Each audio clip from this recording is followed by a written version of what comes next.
जय हिंद दोस्तों। आज के इस वीडियो में हम बात करने वाले हैं कि भारत पे जो आर्थिक संकट यानी कि जो इकोनॉमिक क्राइसिस इंडिया इस समय फेस कर रहा है और वर्ल्ड की इकोनॉमी क्या जवाब दे रही है, और क्या यूएस का स्टैंड है, क्या अमेरिका का स्टैंड है, क्या जो है जापान का स्टैंड है, क्या वर्ल्ड की इकोनॉमी क्या परफॉर्म कर रही है, क्या भारत वाकई में कर्ज के जाल में डूबने वाला है, क्या मोदी जी की सरकार जो है वो काफ़ी गलत काम कर रही है।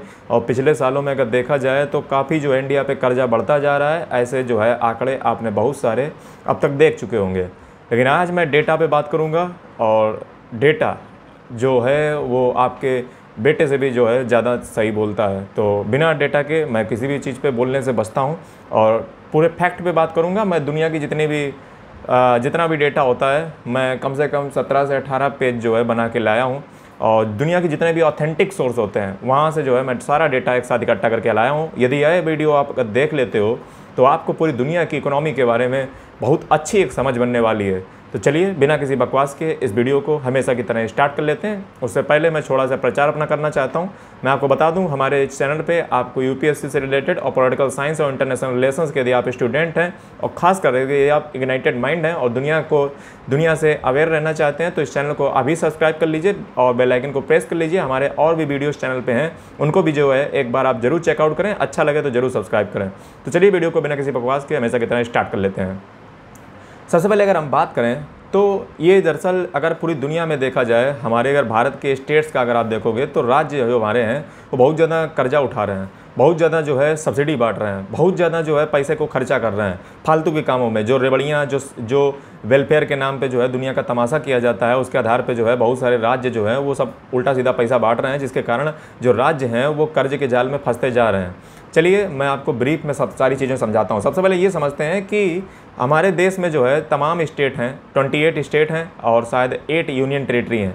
अगर इन 28 राज्य और 8 यूनियन टेरिटरी का अगर आप देखोगे तो क्यों जो है इनमें विविधताएं पाई जाती हैं, यानी कि किसी का पैसा कम कमाई होता है, किसी का ज़्यादा कमाई होता है। इसके पीछे क्या फैक्टर हैं, तो उसके पहले मैं आपको बताना चाहूँगा। इसके पीछे पहला फैक्टर है इकोनॉमिक डिस्पैरिटी, यानी कि सभी राज्यों के पास जो है जीडीपी एक सी नहीं होती है, इनके पास जीडीपी अलग अलग होती है, यानी कि कोई ज़्यादा कमाता है, कोई कम कमाता है। उसके पीछे जो है उसका स्किल जो है पावर हो भी हो सकता है कि किसी राज्य के पास, किसी स्टेट के पास ज़्यादा स्किल मैन पावर है, जिससे वो ज़्यादा जो है वर्क को मतलब उसमें बदल पाता है एक प्रोडक्शन में।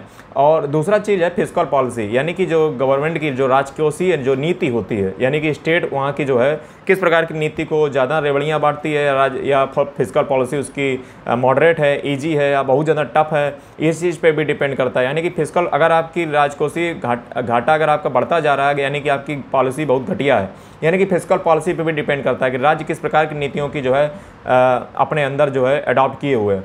नेक्स्ट चीज़ की बात करें डेमोग्राफिक फैक्टर्स। डेमोग्राफिक फैक्टर्स का मतलब होता है पॉपुलेशन साइज और ग्रोथ उस स्टेट की किस प्रकार से हो रही है, कैसे वहाँ के लोग हैं, ये सारी चीज़ें जो है डेमोग्राफिकली जो आपको जो है आप विरासत में मान सकते हो कि वो आपको मिलती है।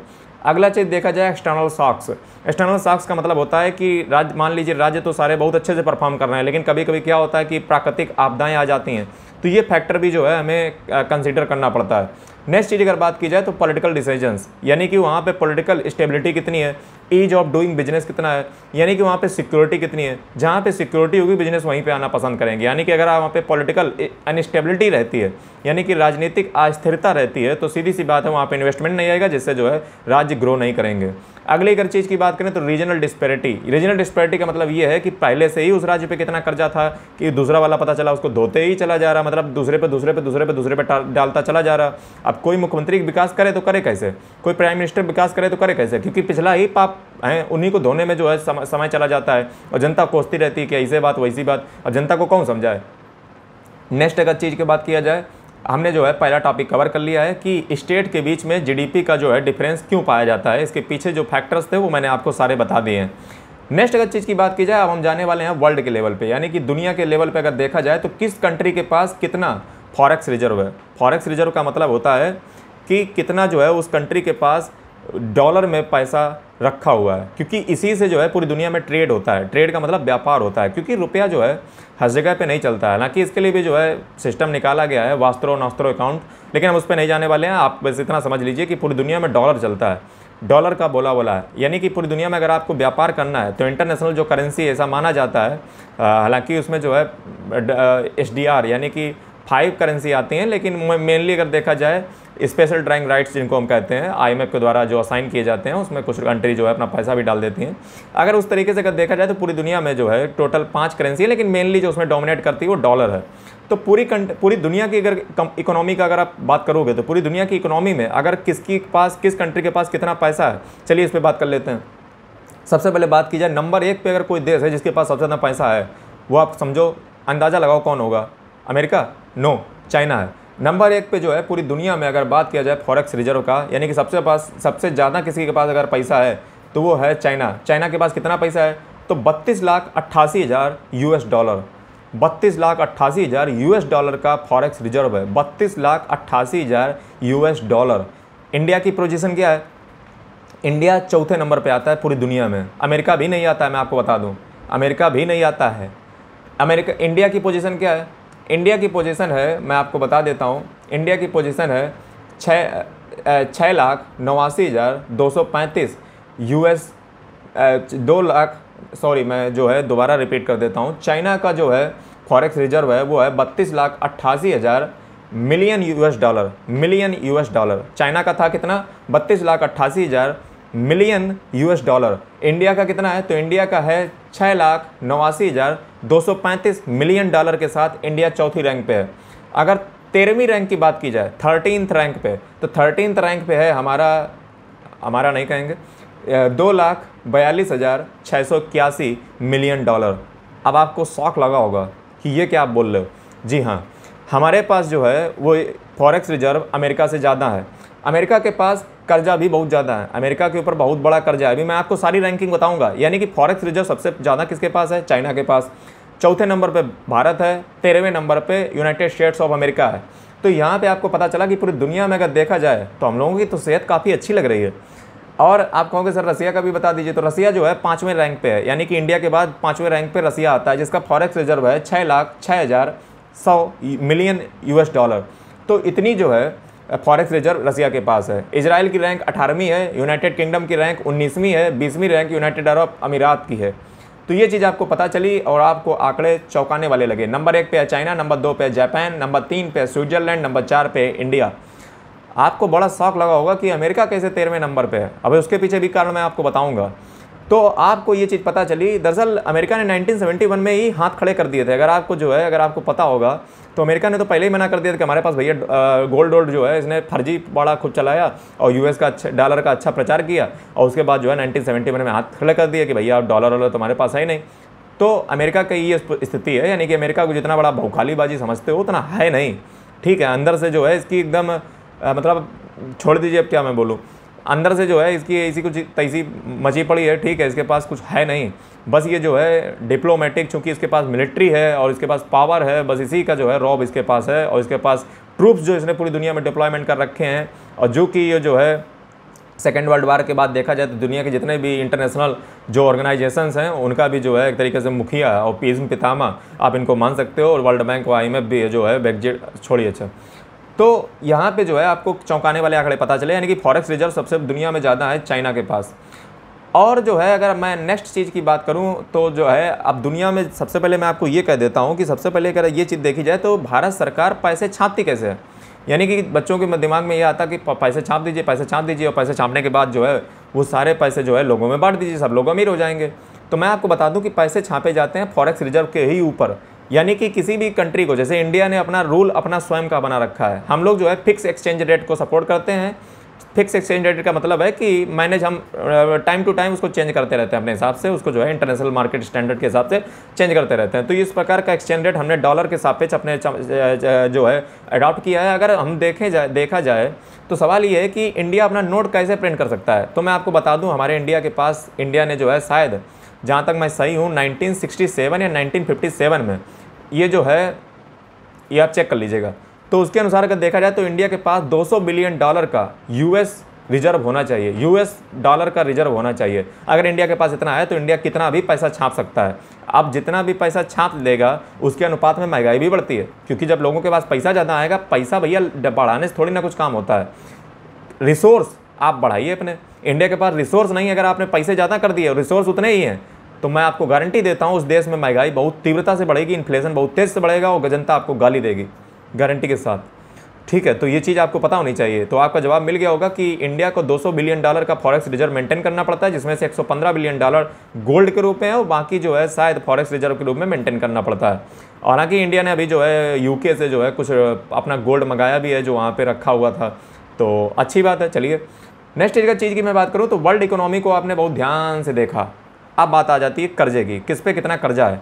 तो कर्जे की अगर बात की जाए तो यूनाइटेड स्टेट्स ऑफ अमेरिका के पास जो है नंबर 1 पे है, यानी कि यूनाइटेड स्टेट्स ऑफ अमेरिका पे कितना कर्जा है मैं आपको बता दूं। अमेरिका के पास कर्जा है $35 ट्रिलियन का, $35 ट्रिलियन, 35 ट्रिलियन डॉलर। इंडिया की जो इकोनॉमी है ना उससे कईयों गुना कर्जा जो है अमेरिका लिए बैठा है। यानी कि अमेरिका जो ये तुम देखते हो ना, इसका बहुत बड़ा, इंडिया नहीं खतरे में है, खतरे में तो ये समझ रहे हो, इंडिया जो है वो ठीक है अपनी पोजीशन में। हालांकि अभी देखते रहिए वीडियो, इसका मतलब ये नहीं कि अभी छोड़ के चले जाओ, ज्ञान मिलेगा। अब जो अमेरिका है, अमेरिका के ऊपर कर्जा मैंने कितना बताया, $35 ट्रिलियन के साथ अमेरिका नंबर 1 पे है कर्जे के मामले में, $35 ट्रिलियन। अच्छा, अमेरिका की पर कैपिटा इनकम कितनी है, यानी कि एक व्यक्ति अमेरिका का कितना पैसा कमाता है, तो $76,426 ये ज़्यादा है। इंडिया का अच्छा पर कैपिटा इनकम कितना है, तो इंडिया का पर कैपिटा इनकम बहुत ही कम है। 2075 में भी अचीव नहीं कर पाएगा। अगर अभी थोड़े दिन पहले की अगर आपने रिपोर्ट पढ़ी हो तो इंडिया के मुकाबले, अमेरिका के मुकाबले इंडिया जो है काफ़ी स्लो चल रहा है, और ये लगभग दशक लग जाएंगे का और शताब्दी लग जाए। वैसे मैं ऐसा मानता नहीं हूँ, अगर पॉलिसी अच्छी हो और कुछ 30 मार खां वाले अगर काम कर दिए जाएँ तो हो सकता है, मैं ऐसा कुछ नहीं मानता हूँ। इंडिया की जो पर कैपिटा इनकम है 454 जो है डॉलर, $454 है ओनली, 454 $454 ओनली इंडिया का एक पर्सन कमाता है। अमेरिका का पर्सन $76,426 कमाता है अमेरिका का। तो अमेरिका कर्जे के मामले में है नंबर 1 पे, इंडिया कर्जे के मामले में है 25वें नंबर पे, 25th नंबर पे इंडिया है। तो आपको गर्व होना चाहिए, आपको प्राउड होना चाहिए कि ये सब फर्जी अफवाहें थी मात्र। ठीक है, अगर आप इंडिया नहीं कर्जे में है, इंडिया के स्टेट्स की हालत थोड़ी सी बेकार है, यानी कि इंडिया के स्टेट्स जो फिजिकल फेडरलिज्म है उसको सही से ये अपना नहीं रहे हैं, और जो इसकी फिजिकल पॉलिसीज हैं उनमें जो है ये गलत कर रहे हैं। तो इसी कारण जो है ये जो रेवड़ी कल्चर जो सो कॉल्ड है, और उसको वेलफेयर से कैसे अलग किया जाए ना, कि वो तो अलग डिबेट का मुद्दा है, लेकिन ये इंडिया की स्टेट्स की जो हालत है वो खस्ता है, ना कि इंडिया की हालत खस्ता है। इंडिया की हालत अभी बहुत ठीक है। मैं आपको बता दूं इंडिया के ऊपर कर्जा कितना है, तो इंडिया का टोटल एक्सटर्नल डेप्ट जो है वो है टोटल, मैं आपको बता दूं $648 बिलियन, $648 बिलियन जो है इंडिया के पास एक्सटर्नल डेप्ट है। और इंडिया जो है कर्जे के मामले में 25वें नंबर पे आता है। नंबर 1 पे है अमेरिका, नंबर 3 पे है यूनाइटेड किंगडम, नंबर 6 पे है जापान, जो भी नंबर 1 पे था फॉरेक्स रिजर्व के मामले में, यानी कि नंबर 6 पे है जापान। जापान पे कर्जा है जापान पे कर्जा जो है वो है, मैं आपको बता दूं, $4.43 ट्रिलियन। तो ज़्यादा कर्जा वैसे लग नहीं रहा है, $4.43 ट्रिलियन। हालांकि है तो ज़्यादा ही, अगर इंडिया के सापेक्ष देखा जाए तो बहुत ज़्यादा है इसका। हम पे तो कर्जा मात्र है $648 बिलियन। अच्छा, बिलियन और ट्रिलियन आपको ना समझ आता तो मैं आपको बता दूं, एक ट्रिलियन में होते हैं 1000 बिलियन, 1 बिलियन में होते हैं 1000 मिलियन, और 1 मिलियन में होते हैं 10 लाख। ठीक है, ये बात आपको पता होनी चाहिए, तब आप जो है कल्पना उसकी कर पाओगे। यानी कि कर्जा के मामले में अगर देखा जाए तो नंबर 1 पे तो अमेरिका बैठा है, कितना कर्जा है, $35 ट्रिलियन, $35 ट्रिलियन। इंडिया पे कितना कर्जा है, तो इंडिया पे मात्र कर्जा है $648 बिलियन, $648 बिलियन। लेकिन इंडिया के लिए चिंता का सबब पता क्या है, इंडिया के लिए चिंता का सबब जो है वो मैं आपको बता देता हूँ क्या है। क्योंकि इंडिया पे जो कर्जा है वो $648 बिलियन है, और इंडिया के पास जो फॉरेक्स रिजर्व है तो वो है, मैं आपको बता दूं, वो है $689 बिलियन। यानी कि खतरा तो है अगर देखा जाए, यानी कि $1 बिलियन ही हमारे पास फॉरेक्स रिजर्व ज़्यादा है कर्जे के मुकाबले देखा जाए तो आप कहोगे इसका मतलब तो पूरा खतरा है। अरे भैया, ये दुनिया की जो इकोनॉमी है ना वो ऐसे नहीं चलती हैं। बड़े बड़े अर्थशास्त्री जो इकोनॉमिस्ट हैं वो बताते हैं किसी भी कंट्री के पास जितना वो GDP उसका है उसका 50% उसके पास अगर कर्जा है तो उससे कोई फर्क नहीं पड़ता है। आप कहोगे ऐसा कैसे बोल रहे हो, मतलब तुम्हें ABCD आती नहीं, कैसे जो है तुम बोल रहे हो। तो मैं आपको बता दूं कि जो कर्जा होता है वो कर्जा एकदम थोड़ी ना रिपेमेंट किया जाता है। कर्जे 2 तरीके के होते हैं, एक शॉर्ट टर्म डेप्ट होता है, एक लॉन्ग टर्म डेप्ट होता है। कर्जे की जो है किस्तों को पे किया जाता है, वो कर्जा जो है फिर बड़ा होता चला जाता है, फिर वो बृहत रूप ले लेता है। जैसे अमेरिका का एग्जाम्पल इसमें लिया जा सकता है। तो कर्जे की किस्तें चुकाई जाती हैं, कर्जे की किस्तें चुकाते रहो, बस जो है कर्जा बढ़ा रहेगा। लेकिन एक कर्जा किसी दिन बहुत बड़ा गड्ढा बन सकता है। यानी कि जो इंडिया के लिए चिंता का सबब है वो ये है कि कर्जे को रिपेमेंट किया जाए, ना कि उसकी बिल जो इंटरेस्ट है उसको पे किया जाए। हालांकि चूंकि इकोनॉमी बढ़ती है, हमें जो फॉरेन से है, अच्छा फॉरेन से हम कर्जा लेते हैं क्यों, उसके पीछे कारण है क्राउड फंडिंग जो इफेक्ट है उसको कम किया जाए। ये क्या इफेक्ट होता है, इसका मतलब ये होता है अगर हम इंडिया से कर्जा लेंगे तो इंडिया में इन्फ्लेशन बढ़ेगा, क्योंकि इंडिया से कर्जा कैसे लिया जाता है आप समझिए ना। कर्जा भारत लेता कैसे है, कर्जा लेने के दो तरीके होते हैं, एक तो सोवरेन डेप्ट होता है, एक होता है फॉरेन डेप्ट, यानी कि एक होता है एक्सटर्नल बोरिंग, एक होता है इंडिया में स्वयं से कर्जा लेना। अब आप पहले पूरी बात को समझिए, कर्जा नहीं होता है। आप कहोगे कैसे कर्जा नहीं होता है, तो मैं आपको बता दूं कि जो इंटरनल डेप्ट होता है वो सरकार पता कैसे निकालती है। वो सरकार क्या करती है, आरबीआई को लिख के दे देती है कि हमें इतना रुपया का चाहिए, हम आरबीआई से कर्जा उठा ले रहे हैं, आरबीआई कर्जा देना पड़ेगा, आरबीआई कर्जा दे देती है। अच्छा आरबीआई कर्जा कैसे दे देती है, आरबीआई क्या करती है, जितना वो पैसा सरकार लेती है उतना पैसे का नोट मार्केट में प्रिंट कर देती है, और जब मार्केट में नोट आएगा तो इन्फ्लेशन बढ़ेगी, इन्फ्लेशन बढ़ेगी तो महंगाई बढ़ेगी, और जो महंगाई बढ़ेगी तो जनता गाली देगी, सीधी सी बात है। लेकिन जब सरकार ही सारा कर्जा ले लेगी तो आरबीआई भैया लोगों को क्या देगी, यानी कि लोगों के बीच हड़कंप मच जाएगा, और जो लोगों के बीच हड़कंप मच जाएगा तो जो है बवाल होगा। इसलिए सरकारें क्या करती, अच्छा आरबीआई से कर्जा भी महंगा मिलता है और दुनिया का बवाल भी देश में होगा, महंगाई बढ़ेगी, तो सरकारें क्या करती हैं, फॉरेन डेप्ट ले लेती हैं, यानी कि विदेश से जो है कर्जा ले लेती हैं, जैसे आईएमएफ के पास चली गई या वर्ल्ड बैंक के पास चली गई। इनसे अगर आप कर्जा लेते हो तो इनसे कर्जा आपको सस्ता, सुंदर, टिकाऊ मिल जाता है, और ये लॉन्ग टर्म, शॉर्ट टर्म जैसा भी आप फाइनेंस कराना चाहो आपका काम चल जाता है। ठीक है, तो इसलिए जो है लोग कर्जा लेना बाहर जाते हैं। कर्जा अच्छा लिया कैसे जाता है, तो कर्जा लेने के दो तरीके होते हैं, और एक होता है ऑटोमेटिक रूट और एक रूट और होता है। मतलब कर्जा जो लिया जाता है वो सारा, इसमें जो अभी मैंने आपको बताया 648 बिलियन यूएस डॉलर, 648 बिलियन जो यूएस डॉलर जो कर्जा था, 648 बिलियन यूएस डॉलर जो कर्जा था इंडिया का, ये कर्जा जो है इसमें सारा कर्जा सरकार का नहीं है। मैं आपको बता दूं, इसमें सरकार का कर्जा तो मात्र 100 से 150 बिलियन डॉलर ही है। बाकी सब कर्जा किसका है, ये बाकी सब कर्जा जो है वो है कंपनियों का, जो भारत में कंपनियां काम करती है ना, उनका है कर्जा, सारा सरकार का नहीं है। यानी कि अगर सरकार का देखा जाए तो सरकार ओवरऑल अगर देखा जाए तो 400 मान सकते हो, 400 बिलियन डॉलर अभी पॉजिटिव में है। अगर आप दुनिया की दूसरी इकोनॉमी को देखो जा करके तो उन्होंने कर्जा इतना ले रखा है कि वो कर्जा उनके फॉरेक्स रिजर्व से बहुत ज़्यादा है। जैसे अमेरिका की मैं बात कर लेता हूँ, अमेरिका के पास जो कर्जा है वो अपनी जीडीपी का 123% है, यानी कि 23% अपनी जीडीपी का ज़्यादा है। फॉरेक्स रिजर्व की मैं बात नहीं कर रहा हूँ, जीडीपी की बात कर रहा हूँ। अच्छा इंडिया के पास जीडीपी का कर्जा, अब आप कहोगे सर ये कंफ्यूज कर रहे हो, मैं कंफ्यूज नहीं कर रहा हूँ। देखिए एक होता है जीडीपी से कितना परसेंट है, एक होता है जीडीपी से, एक होता है फॉरेक्स रिजर्व से कितना ज़्यादा है। तो अगर अमेरिका का अगर आप देखोगे तो अमेरिका के पास, मैंने आपको क्या बताया, अमेरिका के पास फॉरेक्स रिजर्व कितना निकला था, अमेरिका के पास जो फॉरेक्स रिजर्व निकला था वो निकला था 2,42,681, और इंडिया के पास कितना था 6,89,235। यानी कि जो अमेरिका के पास जो फॉरेक्स रिजर्व है वो है 242 billion dollar only. 242 billion dollar जो है अमेरिका के पास फॉरेक्स रिजर्व है, 242 बिलियन डॉलर इंडिया से भी कम है। अच्छा अमेरिका पे कर्जा कितना है, अमेरिका पे कर्जा है 35 ट्रिलियन डॉलर। आप सोचिए कितना बड़ा अमेरिका खेला कर रहा है।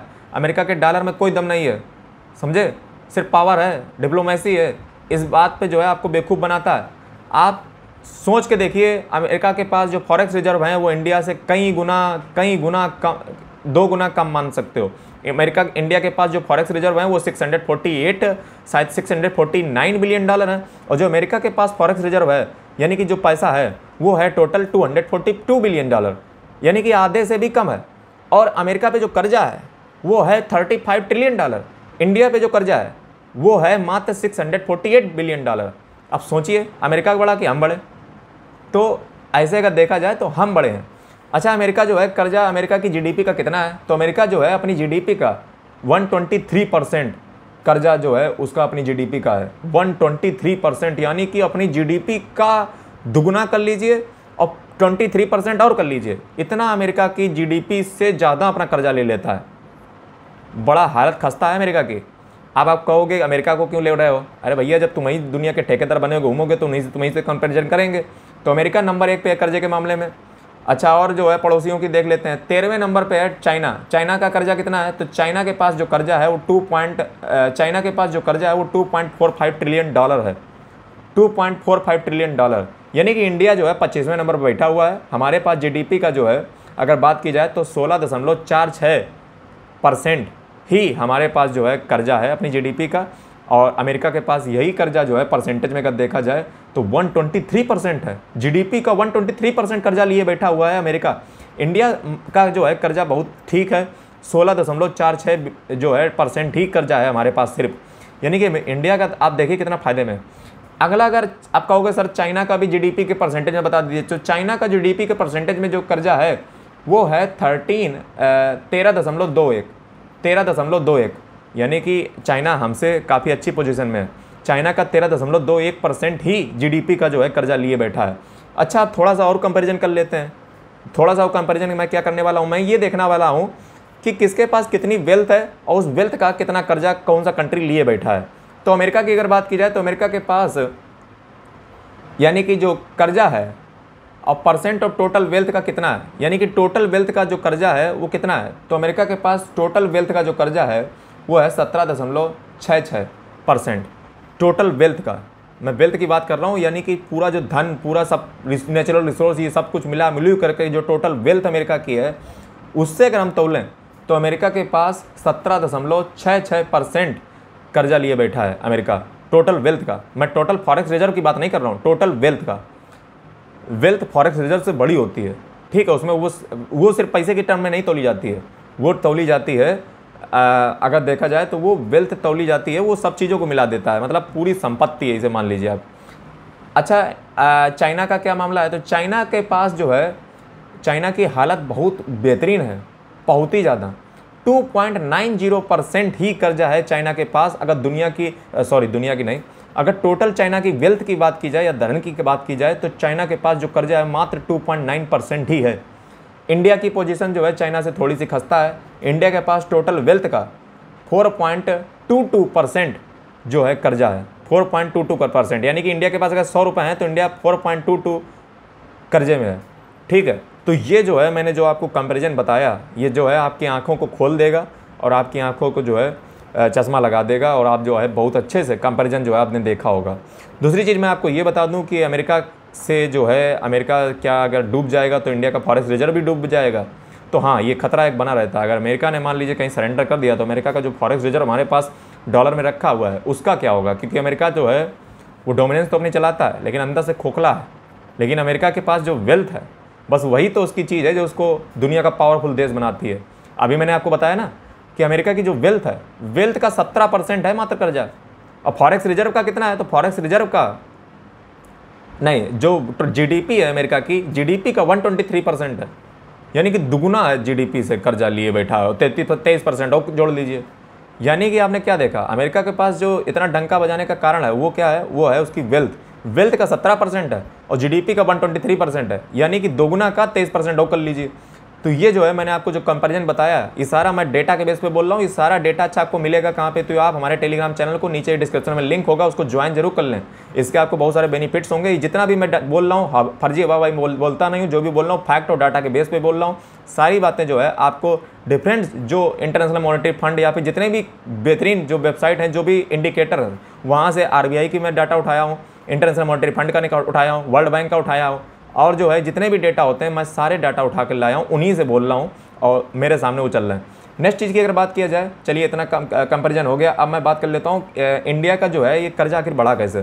तो मैं आपको बता दूँ, जब हमारा देश जो है 1991 में यानी कि 1991 में आपको पता होना चाहिए कि हमारे देश के पास जो भी जो है एक फूटी कौड़ी ना बची थी, फॉरेक्स रिजर्व हमारा जो है डूबने वाला था, तो हमारे पास जो कर्जा था वो कितना था मैं आपको बता दूँ। इंडिया का 1991 में जो कर्जा था वो था 83.8 बिलियन US डॉलर, यानी कि 83.8 बिलियन US डॉलर इंडिया के पास कर्जा था 1991 में। अब थोड़ा सा मैं आपको हिंट दे देता हूँ कि जो इंडिया का जो इंडिया का जो बजट है, यानी कि जो जिसको आप फ्रांसीसी वर्ड से लेकर लिया गया है, जिसका मतलब बोगट होता है, जिसका मतलब एक चमड़े का कोई भी बैग, फिलहाल उससे जो है एक ये आर्टिकल नंबर 112 में लिया गया है, यानी कि बजट इंडिया का जो है आर्टिकल 112 यानी कि 112 अनुच्छेद से तैयार किया जाता है।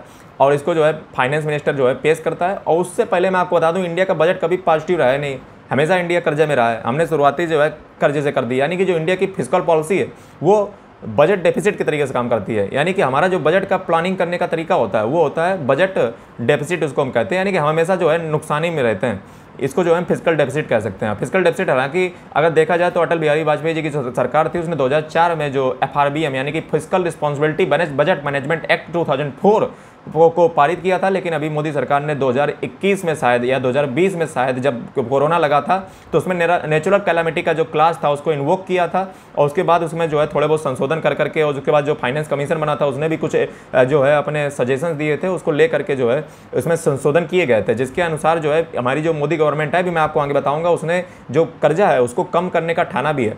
हालांकि आदमी कहता है कि जो है डेवलपमेंट कहाँ है डेवलपमेंट। अभी मैं आपको सारे डाटा जो है फर्जी वाली बात नहीं, सब एकदम ऑथेंटिक बताऊंगा, सिर्फ इंडिया से नहीं बताऊंगा, वर्ल्ड से बताऊंगा, ताकि आपके दिमाग में ये ना शंका रह जाए कि आप इंडिया को उठा के लाए तो ऐसे तो सब सरकार अपनी बेवकूफ़ बनाने वाले डाटा प्रस्तुत कर ही देती हैं। लेकिन जो इंटरनेशनल इंस्टीट्यूट होते हैं वो थोड़ी ना ऐसा करेंगे।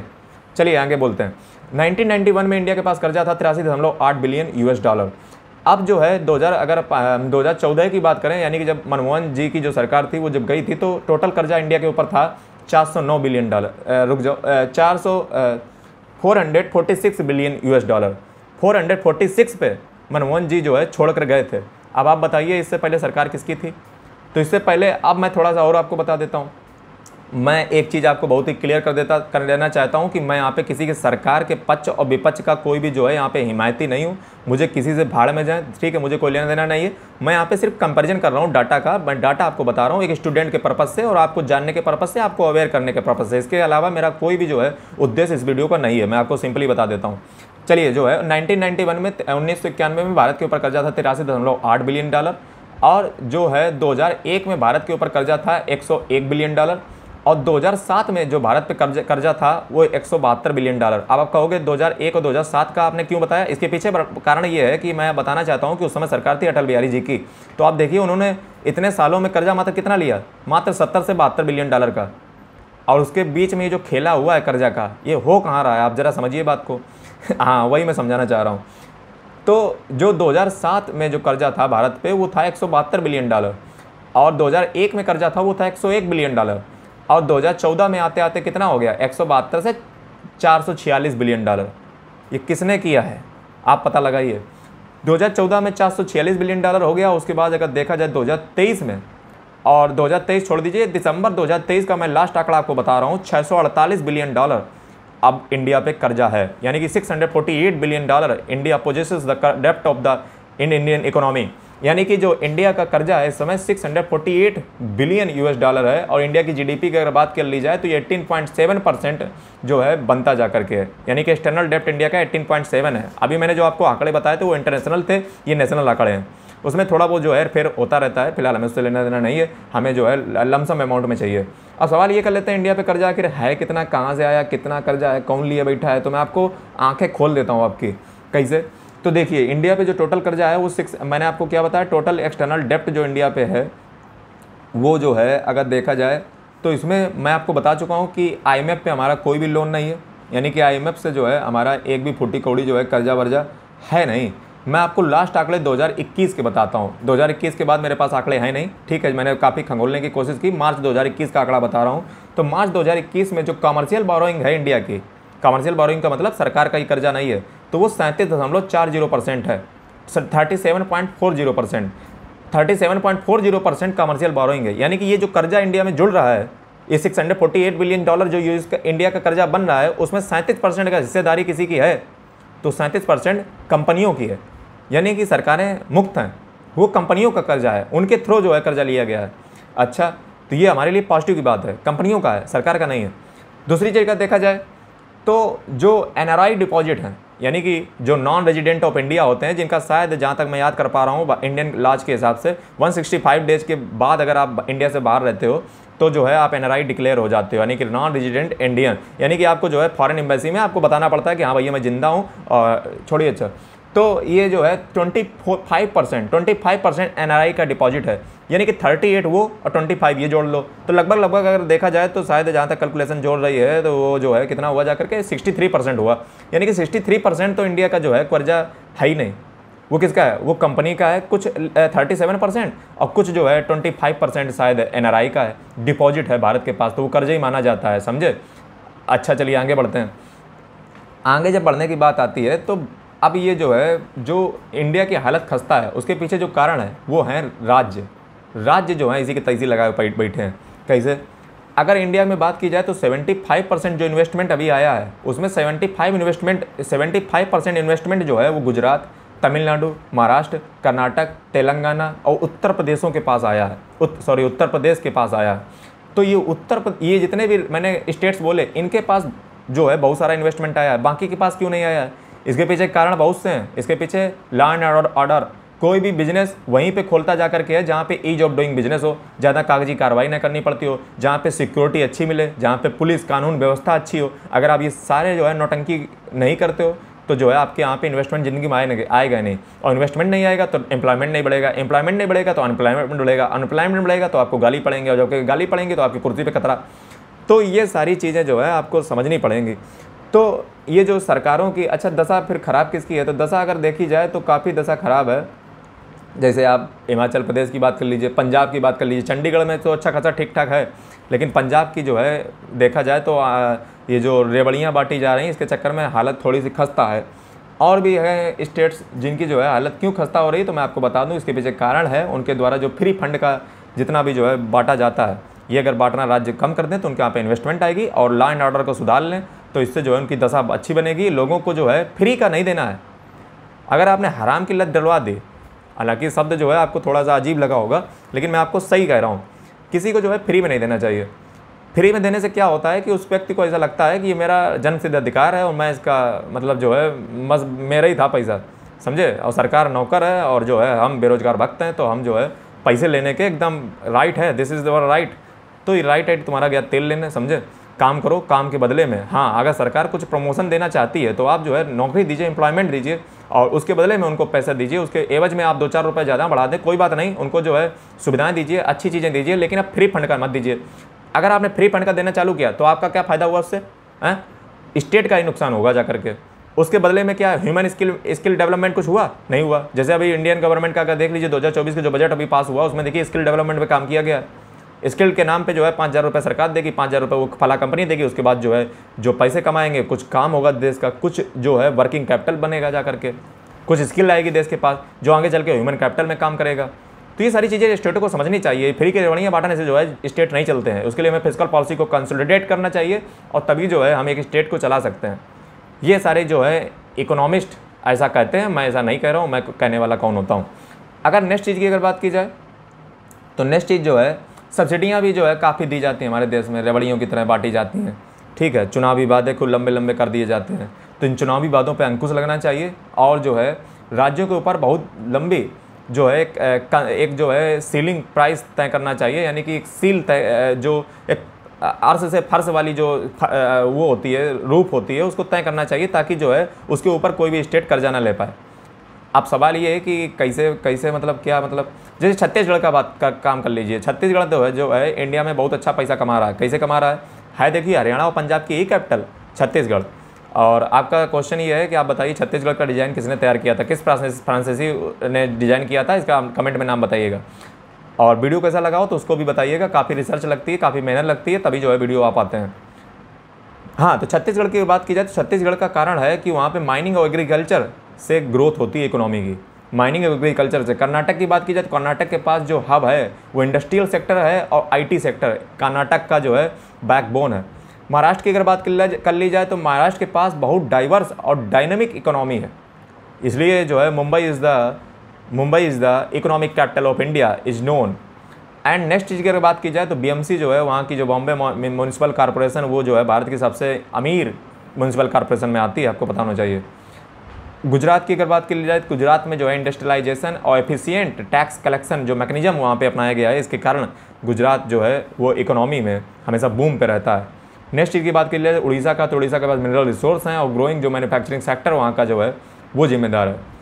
अब चलिए जो है वीडियो के अंत में जो है हम आ चुके हैं और अंत करते हैं। तो चलिए लास्ट में जो है कुछ आंकड़े और मैं आपके दिमाग में घुसेड़ देता हूँ, ताकि आपके पास जो है आंकड़े ही आंकड़े हों और आप जब बोलें तो बिल्कुल फैक्ट के साथ बोलें और डाटा के साथ बोलें, ताकि मज़ा आ जाए एकदम। नेक्स्ट चीज़ की अगर बात की जाए तो अब मैं आपको ये बताने वाला हूँ कि हमारी सरकार ने, हमारी का मतलब सेंटर और स्टेट, कितना जो है ग्रोथ कैपिटल एक्सपेंडिचर किया है। अब कैपिटल एक्सपेंडिचर क्या होता है, आप कहोगे ये कौन सी चीज़ आई कैपिटल एक्सपेंडिचर। कैपिटल एक्सपेंडिचर का मतलब होता है कि एसेट और लायबिलिटी बनाने में जो पैसा खर्च किया जाता है सरकारों के द्वारा, उसको हम कैपिटल एक्सपेंडिचर कहते हैं। और कोई भी सरकार अगर इस दुनिया की कैपिटल एक्सपेंडिचर पे खर्च करती है तो आप ये मान लीजिए वो दुनिया की सबसे बेहतरीन सरकार होगी और उसका जो ग्रोथ होगा वो बहुत अच्छा होगा, और वो जो है भविष्य में अपने लोगों की गालियों को नहीं सुनेगी, उसकी गद्दी भी हमेशा काबिज रहेगी। क्यों? क्योंकि कैपिटल एक्सपेंडिचर होता ही कुछ ऐसा है, क्योंकि इसमें आप जो है देश में एसेट और लायबिलिटी का जो है निर्माण कर देते हो, यानी कि संपत्ति आप बनाते हो, एसेट का बनाते हो, और वो एसेट आपके लिए का पैसे कमाकर आपको देते हैं। जैसे मान लीजिए एक हाईवे बना दिया, एक रोड बना दिया, एक कुछ बना दिया, पुल बना दिया, ब्रिज बना दिया, उस पर टैक्स कलेक्शन चालू कर दिया, पैसा ही पैसा, पैसा ही पैसा। अभी थोड़े दिन पहले आपने आंकड़ा भी सुना होगा, इतने ज़्यादा पैसा जो है कैपिटल एक्सपेंडिचर से आता है, और एम्प्लॉयमेंट भी लोगों को मिलता है, रियल एस्टेट सेक्टर भी ग्रोथ करता है। कितना बढ़िया चीज़ है कैपिटल एक्सपेंडिचर पे चीज़ों को खर्च करना, एक इंफ्रास्ट्रक्चर बनाना। जब आपके देश में इंफ्रास्ट्रक्चर होगा, कनेक्टिविटी अच्छी होगी, तो लोग यहाँ पे इन्वेस्टमेंट करेंगे तो सीधी बात फिर वो तरक्की में ही जाएगा आपका यहाँ। लेकिन हमारे देश की सरकारें कैपिटल एक्सपेंडिचर पर ना खर्च करके रेवेन्यू एक्सपेंडिचर पर खर्च कर देती हैं। बस यही तो खतरे की घंटी है। रेवेन्यू एक्सपेंडिचर में एसेट और लायबिलिटी जो है बढ़ती नहीं है, बल्कि जो है एसेट और लायबिलिटी सरकारों पे बन जाती हैं, और जब सरकारों पे बन जाती हैं तो सरकारों को पे करना पड़ेगा। सरकारों को जब पे करना पड़ेगा तो सरकार के पास आएगा क्या? कुछ ना आएगा। तो डिपेंड ये करता है कि एक स्टेट कैपिटल एक्सपेंडिचर यानी कि एसेट और लायबिलिटी अपने देश में या राज्य में कितनी बना पाता है, कितना इस इंफ्रास्ट्रक्चर पर खर्च करता है। मैं आपको अर्थशास्त्रियों की अगर बात बताएं तो मैं आपको बता देता हूँ, इकोनॉमिस्ट ऐसा कहते हैं कि अगर आप 1 रुपये कैपिटल एक्सपेंडिचर करते हो तो रिटर्न में आपको 2.5 गुना मिलता है। तो यानी कि स्टेट को, सेंटर को इस पर फोकस करना चाहिए, कैपिटल एक्सपेंडिचर किया जाए। अब मैं आपको कुछ आंकड़े दिखाता हूँ कितना जो है कैपिटल एक्सपेंडिचर पे खर्च होता है। तो अगर आप मैं पुरानी बात करूँ तो 2014 में जो है 4 लाख करोड़ रुपए खर्च होता था कैपिटल एक्सपेंडिचर पे, और आज मैं 2022 की बात कर रहा हूँ। तो आज 2022 में जो कैपिटल एक्सपेंडिचर पे पैसा खर्च हो रहा है, वो 2022 की बात कर रहा हूँ, 12 लाख करोड़ रुपए खर्च होता है कैपिटल एक्सपेंडिचर पे। आप देखिए 3 गुना खर्च किया है मोदी गवर्नमेंट ने, और 2014 में कितना होता था? 4 लाख करोड़। तो ये चीज़ आपको आंकड़े चौंकाने वाले मिले, और 2014 में 4 लाख करोड़, आज है 12 लाख करोड़ पैसा खर्च होता है कैपिटल एक्सपेंडिचर पे। तो इसीलिए जो है इसमें रेवड़ियाँ नहीं मिलती हैं, तो आदमी कहता है कि हमारे लिए कुछ है ही नहीं, गरीब के लिए कुछ है ही नहीं। तो भैया जो है तुम्हें कमाना पड़ेगा, कुछ देना पड़ेगा। तुम चाहते हो फ्री की रेवड़ियाँ, तुम चाहते हो सब्सिडी, तो कहाँ पे जो है तुम्हें धरी। नेक्स्ट अगर चीज़ों की बात की जाए तो कैपिटल एक्सपेंडिचर यूनियन गवर्नमेंट ने इतना ज़्यादा किया है, वो उसका ग्राफ आप इस प्रकार से समझ सकते हो कि अगला मैं बात कर रहा हूँ, अगला मैं अगर बात करूँ तो अब थोड़ा स्टेट पे नज़र डाल लेते हैं, राज्यों पे नज़र डाल लेते हैं कि राज्यों का जो है डेप्ट टू जीडीपी परसेंटेज क्या है 2023-24 में अगर बात की जाए। तो चलिए जो है देख लेते हैं। तो अरुणाचल प्रदेश की अगर बात की जाए तो अरुणाचल प्रदेश की हालत काफ़ी खस्ता है।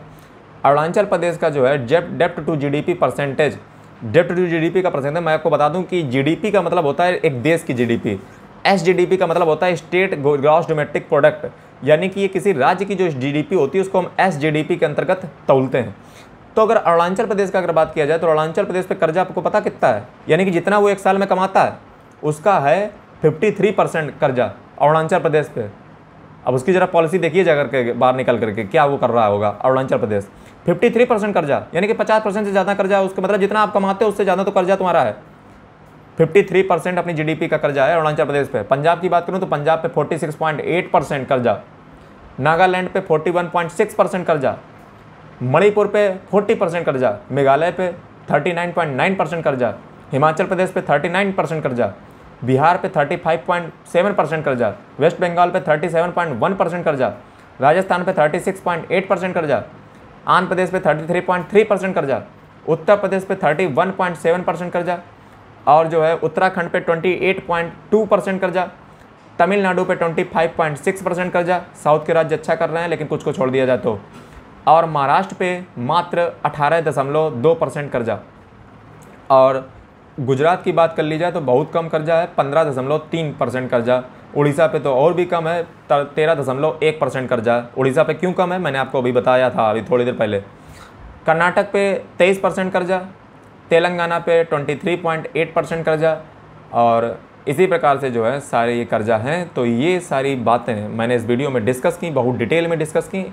ऐसा शायद ही जो है किसी वीडियो यूट्यूब पे मुझे नहीं लगता है कि ऐसा कोई वीडियो बना होगा। ये शायद पहला वीडियो यूट्यूब पे होगा जिसमें इतनी डिटेल पे वर्ल्ड से लेकर के देश को लेकर के एकदम खोल करके जो है आपके सामने सारे डेटा एंड फैक्ट्स को रखा गया। वीडियो यदि अच्छा लगा तो वीडियो को लाइक करें, चैनल को सब्सक्राइब करें, और ऐसे ही बेहतरीन वीडियो को देखने के लिए इस चैनल को सब्सक्राइब करना ना भूलें। वीडियो को शेयर जरूर करें, लोगों के साथ शेयर करें, कमेंट करके बताएं कि आपको क्या चीज़ अच्छी लगी। हमारे चैनल को और ज़्यादा जो है एक्सप्लोर करें। हमारे चैनल पर घंटों घंटों के लेक्चर पड़े हुए हैं। जल्दी मिलते हैं, तब तक के लिए जय हिंद, वंदे मातरम।